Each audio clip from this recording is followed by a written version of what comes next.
Hello friends. तो आज मैं आप लोगों के समक्ष अपना जो जेई प्रिपरेशन का एक्सपीरियंस रहा, जो मेरा जर्नी रहा जेई मेंस के प्रिपरेशन का, वो मैं आपके साथ शेयर करने जा रहा हूँ।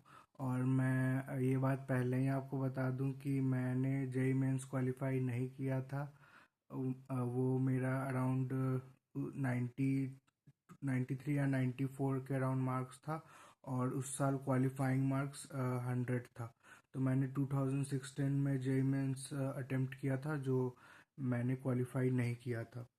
और उसके बाद मैं एक दूसरा एंट्रेंस एग्ज़ाम होता है कॉमेड जिसके थ्रू कर्नाटका के कॉलेजेस में एडमिशन मिलता है। तो उसके थ्रू मैंने एक प्राइवेट कॉलेज से इंजीनियरिंग किया।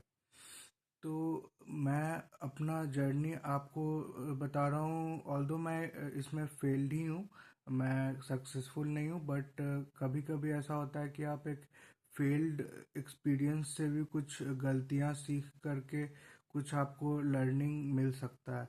तो इस पर्सपेक्टिव से मैं अपना एक्सपीरियंस आपके साथ शेयर कर रहा हूँ। तो मैंने जेई का प्रिपरेशन स्टार्ट किया था 2014 से, और 2016 11th और 12th में मैंने जेई का प्रिपरेशन किया।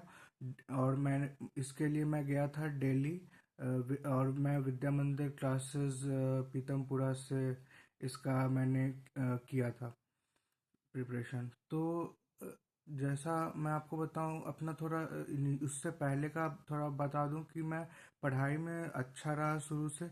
और क्लास में भी मेरा रैंक वगैरह आ जाता था टॉप 3 में। और 10th में भी 10 से जीपीए रहा। और 9th 10th में मैंने थोड़ा सा 11th 12th का फिज़िक्स वगैरह पढ़ा था, क्योंकि फ़िज़िक्स में मेरा इंटरेस्ट रहता था काफ़ी ज़्यादा। और मैथ्स भी थोड़ा बहुत मैंने देखा था 11th 12th का। बट मैंने कोई फाउंडेशन कोर्स ऐसा कोई प्रॉपर नहीं किया था, जिससे कि तो मेरे पास कोई अपर एज नहीं था। तो अब इसमें मैंने दो चीज़ देखा है। कुछ लोग होते हैं जो फाउंडेशन कोर्स करते हैं, तो उसमें भी दो कैटेगरी हो जाता है। एक लोग होते हैं जिनके जो वाकई में प्रॉपर तरीके से फाउंडेशन कोर्स किया होता है, उन्होंने सारा सिलेबस अपना कंप्लीट किया होता है। तो उनको इसका एडवांटेज मिलता है 11th 12th के प्रिपरेशन में, और वो एक स्टेप आगे रहते हैं। 11th 12th में भी वो कंसिस्टेंट एफर्ट लगाते हैं और उनका हो भी जाता है सिलेक्शन। और दूसरा कैटेगरी फाउंडेशन कोर्स करने वाले वो लोग होते हैं जो फाउंडेशन में ही फ्रस्ट्रेट हो जाते हैं जेई के प्रिपरेशन से, और उनको वहीं पे लग जाता है कि यार ये मेरे बस का नहीं है, या मेरे से नहीं हो पाएगा। तो उनका मोराल काफ़ी हद तक फाउंडेशन कोर्स में ही डाउन हो जाता है, और इंथुसियाज्म भी उनका थोड़ा कम हो जाता है। तो फाउंडेशन कोर्स का मैंने दोनों इफ़ेक्ट देखा है लोगों में, नेगेटिव इफ़ेक्ट भी और पॉजिटिव इफ़ेक्ट भी। तो अब मैं वापस से आता हूँ अपने जर्नी पे। तो मैं थोड़ा बहुत नॉलेज के साथ गया जेई का प्रिपरेशन करने। और हमारा बैच अराउंड मुझे याद है अप्रैल में या अप्रैल के टाइम स्टार्ट हुआ था। और 11th क्लास और 12th क्लास दो क्लास, हाँ 2 साल हमने वहाँ प्रिपरेशन किया जेई का। तो इनिशियली जो पढ़ाई था वो मुझे सही लग रहा था। और चूंकि मैं थोड़ा बहुत पहले से पढ़ के भी आया था, तो मुझे थोड़ा अपरेज जैसा लग रहा था। और पहला जो मैं पढ़ाई में भी कंसिस्टेंट था, मैं टाइम देता था। अराउंड 10 to 12 आवर्स में डेली लगा रहता था। तो जो पहला मॉक टेस्ट हुआ था उसमें मेरा अराउंड 500 समथिंग के अराउंड रैंक बना था, जो कि बहुत अच्छा नहीं था, but like kind of average था। तो उस रैंक के बाद मतलब कंसिस्टेंटली मैं कुछ एग्ज़ाम्स में 500 600 पे रहा, और उसके बाद फिर मेरा रैंक डाउन जाते गया, डाउन जाते गया। और रैंक में एक पॉइंट ये भी था कि काफ़ी लोग मॉक एग्ज़ाम्स में चीटिंग वगैरह भी करते थे, उनका अपना सेटिंग रहता था ग्रुप वगैरह में, क्योंकि अल्टीमेटली लोगों को टॉपर बैच में जाना होता था। क्योंकि ऐसा एक रहता था कि टॉपर बैच में जाएंगे तो हमें कवरेज मिलेगा। और या किसी लोगों को घर से भी प्रेशर रहता था अपना परफॉर्मेंस बताने का या ऐसा करने का। तो ये सब भी रीज़न रहा। चीटिंग वगैरह भी थोड़ा बहुत चलता था। बट ओवरऑल मेरा फिर जब अराउंड मुझे याद है 11th के हाफ पार्ट में, मतलब अगस्त और सितंबर के अराउंड हमारा रिशफलिंग हुआ बैच का, फर्स्ट रिशफलिंग। और इसमें बैचेस अलॉट किया गया on the basis of merit. So basically इन लोगों ने दो टॉपर बैच बनाया और बाकी जो ग्रुप के बच्चे थे उनको इन लोगों ने छोटे दूसरे दूसरे ग्रुप्स में डाल दिया। तो ऐसा कुछ हमारे साथ रहा था। और मैंने अपने प्रिपरेशन में मैं अराउंड 8 to 10 10 आवर्स, अराउंड कभी कभी 12 आवर्स भी डेली का सिटिंग करता था, बैठ करके पढ़ता था। और ये मेरा कंसिस्टेंट रहा लास्ट मोमेंट तक। लास्ट मोमेंट तक भले ही मेरा रैंक नहीं आता था, रैंक कई बार 1000 के पार भी जाता था, 1400 भी जाता था, बट मैं 10 to 12 आवर्स लगा रहा लास्ट लास्ट तक। और इसमें अब मैं कुछ अच्छा बात बताऊं अपना, तो मेरा ये था कि मैं क्वेश्चन खुद से सॉल्व करने का कोशिश करता था, सॉल्यूशन देखने पे ज़्यादा डिपेंडेंट में नहीं रहता था। स्किल्स को मैंने थोड़ा शार्प करने का कोशिश किया। बट माइनस पॉइंट क्या था कि मैं क्वेश्चंस पे बहुत ज़्यादा टाइम लगाता था सॉल्व करने में। और वो एक मेरा ड्रॉबैक रहा। मुझे वो आइडेंटिफाई नहीं कर पाता था कि कौन सा क्वेश्चन करने वाला है और कौन सा क्वेश्चन छोड़ने वाला है। और इसके अलावा दूसरा मेरा एक मिस्टेक और रहा कि मैं एग्ज़ाम दे करके जब आता था तो क्वेश्चन पेपर मेरा इधर उधर फेंका जाता था। मैं कभी भी क्वेश्चन को एनालाइज नहीं किया कि हाँ ये क्वेश्चन मेरा सही हुआ, ये क्वेश्चन मेरा गलत हुआ। जो भी मॉक टेस्ट होता था उसको मैंने कभी भी एनालाइज नहीं किया। ये मेरा एक बहुत बड़ा गलती रहा जेई मेंस के प्रिपरेशन के टाइम पे। और क्योंकि मतलब वो एनालिसिस करने के लिए आपको एक बहुत डीप लेवल का करेज चाहिए होता है, क्योंकि आप अपने गलती को देखने वाले हो कि आपने क्या मिस्टेक किया। और अपने गलती को फेस करने के लिए आपको थोड़ा अच्छा खासा करेज चाहिए।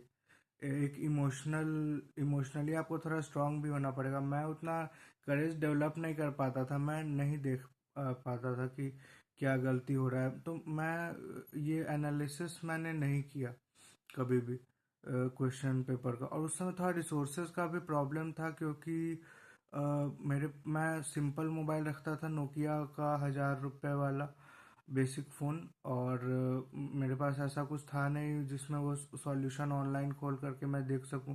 तो ये भी एक कहीं ना कहीं थोड़ा प्रॉब्लम रहा मुझे। बट या ये एक मेरा गलत हैबिट रहा शुरू से लेके अंत तक, जिसको मैं one of the main reason मानता हूँ, जिसके कारण मुझे अपना गलती पता नहीं चला कि हाँ मैं क्या गलती कर रहा हूँ। और यही मैंने दूसरे लोगों को देखा जो स्टार्टिंग में मेरे से नीचे रैंक में आते थे मॉक्स वगैरह में। और वो लोग कंसिस्टेंटली अपने गलती को एनालाइज किया उन्होंने, और उससे वो लोग कुछ हद तक इम्प्रूव किए अपना रैंक को। तो और लास्ट में मैंने थोड़ा पॉजिटिव साइड मेरा ये रहा कि जब जेई मेंस हो गया और मुझे रफली अंदाज़ा लग गया कि या तो होगा भी अगर तो बढ़िया रैंक नहीं आने वाला है, और ऐसे तो क्वालिफाई नहीं ही होगा। तो मैं ऐसा नहीं था कि मैं गिव अप बिल्कुल कर दिया और मैंने ये बना लिया माइंडसेट कि अब मैं ड्रॉप ही करूँगा। मेरा ये था कि नहीं, अब जो कॉलेज मिलेगा वो कॉलेज मुझे लेना है, और बेस्ट से बेस्ट कॉलेज के लिए अभी भी ट्राई मैं कर रहा था। तो उसके बाद मैं घर आ गया था वापस, और मैं घर पे अपना प्रिपरेशन करता था, जो नोट्स वगैरह मेरा था उसी से रिवाइज किया फिर से। और लास्ट लास्ट तक जो एग्ज़ाम्स था, जैसे WBJE होता है वेस्ट बंगाल स्टेट का, और उसके बाद VIT है, SRM है, और कॉमेड के, ये सारे एग्ज़ाम्स मैंने लिखा। पेसिट एग्ज़ाम होता है पेस यूनिवर्सिटी का, वो भी मैं लिखा था। और मैं इन सब के लिए प्रिपरेशन भी किया था बिल्कुल लास्ट लास्ट मोमेंट तक। तो अराउंड कॉमेड के में मेरा फिर 7600 के अराउंड रैंक आया, जो कि मुझे लगता है बहुत अच्छा नहीं है और बहुत ख़राब भी नहीं है। तो उस हिसाब से मुझे एक एवरेज कॉलेज मिला कंप्यूटर साइंस का ब्रांच के साथ। और फिर वहाँ से मैंने बीटेक किया, और उसके बाद 2 साल एक service based company consultancy company में काम करके, और फिर मैंने स्विच किया नेदरलैंड्स के एक कंपनी में, और अभी मैं नेदरलैंड्स में हूँ और यहाँ पे जॉब कर रहा हूँ। तो यही मेरा एक्सपीरियंस रहा जेई का, जेई को लेकर के। जेई में मैं कुछ पॉइंट ये ज़रूर कहूँगा कि जैसे मॉक टेस्ट वगैरह होता है तो उसके रिजल्ट से, खासकर उसके रैंक से बहुत ज़्यादा टेंशन में या स्ट्रेस में मत आइए। क्योंकि बहुत बार होता क्या है कि स्टार्टिंग का जो मॉक्स होता है उसमें जो लोग फाउंडेशन वगैरह से पढ़ कर आते हैं वो लोग कहीं ना कहीं बहुत अच्छा रैंक लाते हैं, क्योंकि उनको सब पढ़ पता रहता है। बट धीरे धीरे उसमें बहुत सारे लोग होते हैं जो पिछड़ते जाते हैं, और इधर वाले लोग कैचअप करते जाते हैं। तो अगर आप कंसिस्टेंट रहिएगा, लगे रहिएगा, तो थोड़ा आप बेटर ला सकते हैं रैंक। बट स्टिल ये एक कंपटीशन है, और इसमें लक का फैक्टर भी बहुत ज़्यादा है। और लक के साथ साथ मुझे ये भी लगता है कि थोड़ा कुछ लोग ऐसे भी होते हैं जो नेचुरली भी थोड़ा गिफ्टेड होते हैं, उनका थिंकिंग एबिलिटी थोड़ा ज़्यादा होता है, वो थोड़ा ज़्यादा डेप्थ में जाकर के सोच सकते हैं। और हर लोग वैसा नहीं सोच सकता, हर किसी का थॉट प्रोसेस उतना डीप नहीं होता है, उतना वैसा एबिलिटी नहीं होता हर किसी का। तो मुझे कहीं ना कहीं लगता है कि आईआईटी एक ऐसा कंपटीशन है जिस तो आईआईटीज जो बेसिकली है वो थोड़ा हार्ड वर्किंग लोगों को उतना नहीं लेना चाहता, वो इंटेलेक्चुअल्स को लेना चाहता है जो थोड़े एक्स्ट्रा ऑर्डिनरी हैं, जो थोड़ा सा गॉड गिफ्टेड टैलेंट वाले हैं। तो आईआईटीज को इस तरह के लोग चाहिए। उसका क्वेश्चन पेपर भी थोड़ा इसी तरह का डिज़ाइन रहता है। बट बाकी जो कंपटीशन है मेंस वगैरह, एटलीस्ट उसको आप थोड़ा हार्ड वर्क करके क्लियर कर सकते हैं। बट मेंस प्लस बोर्ड उन दोनों को मैनेज करना भी थोड़ा मुश्किल है। तो आपको एक बैलेंस लेकर के चलना होगा मेंस और बोर्ड में। तो आज का यही हमारा डिस्कशन रहा, थोड़ा बहुत मैंने एक्सपीरियंस अपना शेयर किया। अगर आपका भी कुछ इसी तरह का एक्सपीरियंस रहा हो तो वो भी आप शेयर कर सकते हैं अपने कमेंट बॉक्स में। और इसके अलावा एक पॉइंट में जाते जाते ये भी बोलूँगा कि कई बार ऐसा भी होता है कि जो लोग बाहर नहीं जाते प्रिपरेशन करने और अपने शहर में, छोटे शहर में ही रह करके प्रिपेयर करते हैं, वो लोग ज़्यादा बेटर कर लेते हैं उनके जो लोग बाहर जाते हैं। ऑल्दो टेंथ में वो दोनों सेम ही लेवल पे रहते हैं ऑलमोस्ट, फिर भी बाहर जाने वाले नहीं कर पाते और लोकल शहर में करने वाले कर लेते हैं। ऐसा इसका बहुत सारा रीज़न हो सकता है। कुछ रीज़न ये भी होता है कि बाहर जो चला गया उसको कुछ वो बीमारी हो गया या कुछ इस तरह का हो गया, या होम सिकनेस ही हो गया, क्योंकि पहले बार लोग घर से बाहर गए होते हैं, तो होम सिकनेस भी एक बहुत बड़ा प्रॉब्लम रहता है इसमें। और दूसरा बात है कि आप जब बाहर जा रहे हैं वहाँ एक अलग तरह का कंपटीशन है, आपके लेवल के बहुत सारे लोग हैं और आपसे ज़्यादा बेटर लोग भी बहुत सारे हैं वहाँ पे। तो आपको वहाँ पे वो केयर या वो अटेंशन नहीं मिलता है। और आप जब छोटे शहर में हैं तो आप एक तरह से अंधों के बीच में काना राजा हैं। वहाँ पे आपको एक अटेंशन मिलेगा, क्योंकि उस कोचिंग इंस्टीट्यूट से आपको थोड़ा उम्मीद रहता है। ठीक है। तो क्योंकि वहाँ उसके पास ज़्यादा अच्छे बच्चे टिकते नहीं हैं उन लोगों के पास, तो आप ही लोग से वो एक्सपेक्टेशन रखते हैं।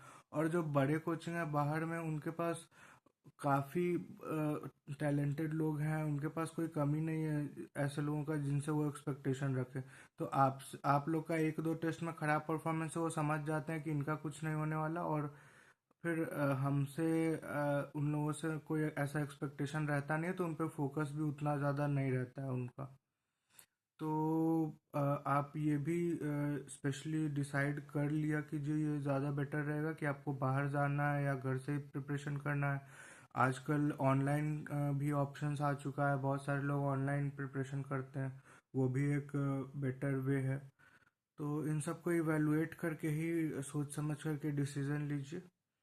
और देखते हैं, जैसा आपका व्यूज़ ओपिनियन हो आप डेफिनेटली शेयर कीजिए हमारे साथ, और इस वीडियो को लाइक कीजिए, हमारे चैनल को सब्सक्राइब कीजिए। मिलते हैं अगले वीडियो में। Bye bye.